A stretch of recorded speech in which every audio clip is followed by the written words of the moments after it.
New Delhi में बने आश्रयों की कोई कमी नहीं, लेकिन पेड़ के खोखले तने के भीतर बना शरण स्थल वाकई सबसे अलग और खतरों से परे होता है।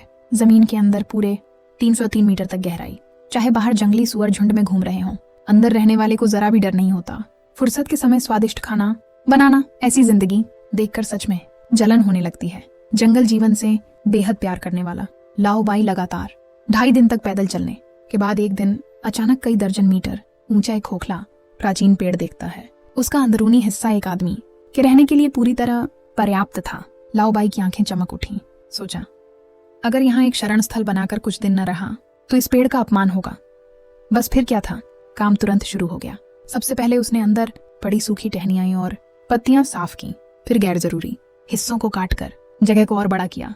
लेकिन अगर पेड़ के खोखले तने में आराम से रहना है तो जमीन को गहराई तक खोदना बेहद जरूरी था, वरना पूरी जिंदगी कुत्ते की तरह सिकुड़कर ही बितानी पड़ती।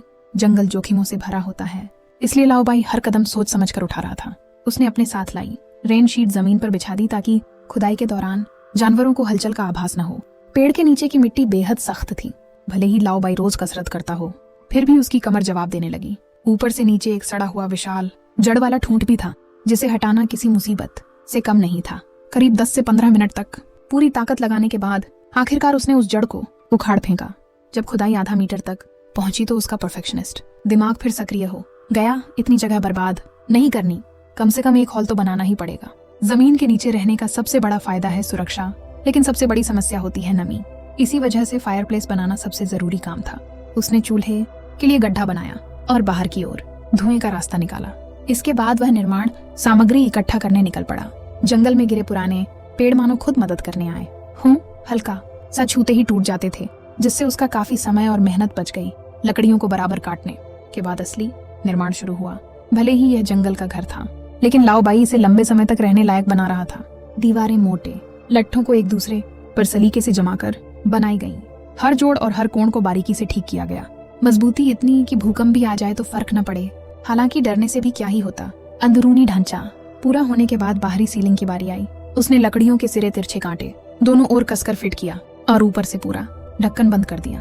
पेड़ के ऊपरी खोखले हिस्से को लकड़ी के सिलेंडर से बंद किया गया। फिर बराबर दूरी पर छेद बनाए गए और उनमें लकड़ी की छड़ें ठोक दी गईं। इसके बाद पतली लकड़ियां इकट्ठा कर दोनों सिरों को नुकीला बनाया गया और छेदों में ठूंस कर ऊपर का हिस्सा पूरी तरह भर दिया गया। प्रवेश द्वार के लिए लकड़ियों से एक मजबूत दरवाजा तैयार किया गया। सन की रस्सी से 2.5 चक्कर कसकर बांधा गया ताकि ढांचा हिले नहीं। दरवाजा आसानी से खुले बंद हो। इसके लिए फ्रेम में छेद भी बनाए गए। सीलिंग के लिए सूखी पेड़ की छाल और जंगल में भरपूर मिलने वाली काई का इस्तेमाल किया गया। ये प्राकृतिक, मुफ्त और बेहतरीन सीलिंग सामग्री थी। छत की गोल आकृति के कारण पानी की निकासी अपने आप सही हो गई। ऊपर से कुछ पौधे लगाए गए और सूखे पत्ते बिखेर दिए गए, जिससे पूरा घर जंगल में पूरी तरह घुल मिल गया। कोई सोच भी नहीं सकता था कि अंदर एक पूरी दुनिया छुपी है। कमाल की बात यह रही कि उसे एक प्राकृतिक खोखला ठूंठ भी मिल गया, जो बिल्कुल धुएं की चिमनी के आकार का था। मिट्टी से सीलकर ऊपर से जमीन भर दी गई। पीछे बचे आखिरी छेद को लकड़ी और काई से पूरी तरह बंद कर दिया गया। बाहर का काम अब पूरी तरह समाप्त हो चुका था। अब बारी थी अंदरूनी सजावट की। गिरे हुए मोटे पेड़ों को आरी से काटकर सीढ़ी बना ली गई। बाकी लकड़ियों को पतली स्लैब में काटकर फर्श पर बिछा दिया गया ताकि कमरा हमेशा सूखा और गर्म बना रहे। इसके बाद फर्नीचर बनाया गया।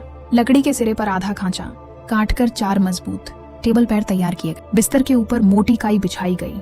नरम, गर्म और बेहद आरामदेह। सोने में यह घर के महंगे गद्दे से भी ज्यादा सुकून देने वाला था।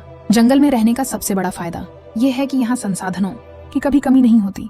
गिरे हुए बलूत, खाने योग्य मशरूम और जंगली सब्जियां सब प्रकृति के अनमोल उपहार हैं। अगर समझदारी से रहा जाए तो 2.5 साल तक बिना भूखे रात के खाने में आधा किलो जंगली सुअर का मांस था। बड़े टुकड़ों में काटकर तेल में भूना गया जब तक उसकी खुशबू पूरे कमरे में न फैल गई। फिर मशरूम डाले गए। मांस की महक और जंगल की ताजगी मिलकर भूख को कई गुना बढ़ा देती है। 3 तरह की सब्जियों के साथ जंगल के बीच एक शानदार दावत तैयार थी। महज 2 मिनट में पूरा खाना साफ हो गया। साफ पता चलता था कि लाओ बाई बेहद संतुष्ट था। खाने के बाद वह बाहर निकलकर एक बार पूरा इलाका जांचता है। वह बैठकर जंगल से मिले साही के कांटे का अध्ययन करने लगा। भले ही वह अकेला रहता हो, लेकिन